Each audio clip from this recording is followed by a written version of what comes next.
My name is Barrister Mrs. Amina or Isabella, wife of the Executive Governor of Kogi State.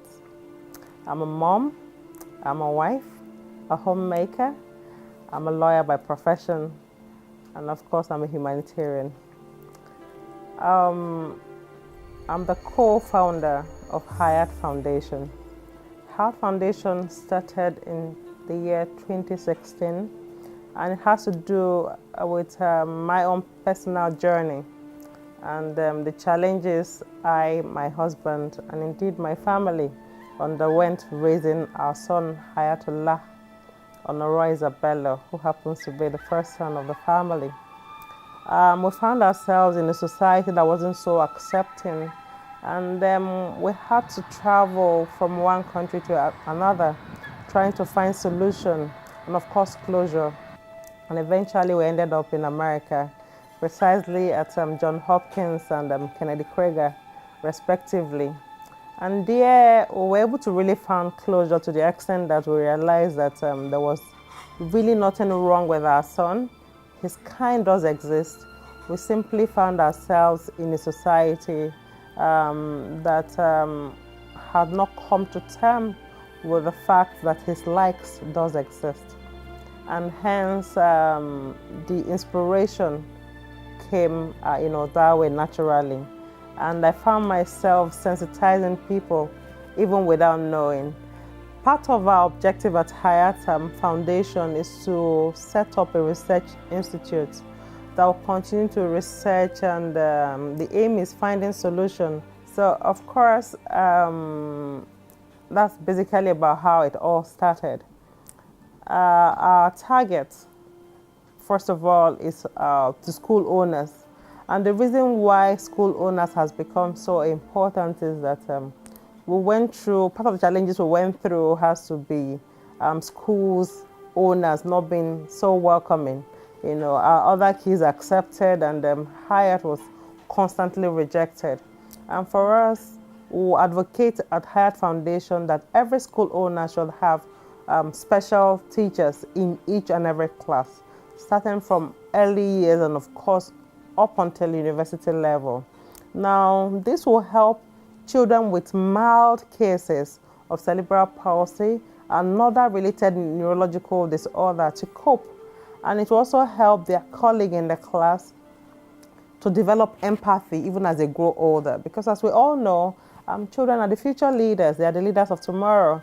And if we don't start as a society to begin to incorporate them, incorporate the special children and for them to know that they do exist, then it makes it difficult for them in future to come up with policies that will make life easier. And of course, we also target religious leaders as well as traditional leaders. Now, for us, we want our religious and traditional leaders to continue to educate followers, around them on the need to reach out. And that's the fact that these children are not bewitched or need any form of exorcism, as that has become the case in most cases when you visit these religious places. You discover, for instance, that in Nigeria, you hardly visit any religious place and see special children, except maybe either they are beggars or they don't even want to be associated with them at all. And this has really made it more difficult for parents raising special children. So they should learn to come up with policies or programs that will help reach out to parents raising special children. And this will really help, in a nutshell, to have an all-inclusive society and make life easier, for parents and indeed the children. And of course, our lawmakers and policymakers, it's very important that they come up with laws and legislations that will make life easier, just like we see in other climates. For instance, in the US, in Ireland, in South Africa, and some other countries like that, you discover that the streets are wheelchair accessible, public places like malls, they are wheelchair accessible, religious places are wheelchair accessible, as well as schools. And the bus stops, there are special provisions for those on wheelchair, vis-a-vis the buses, the public buses, as well as the train. They are somehow wheelchair accessible, and this makes life easier, for parents.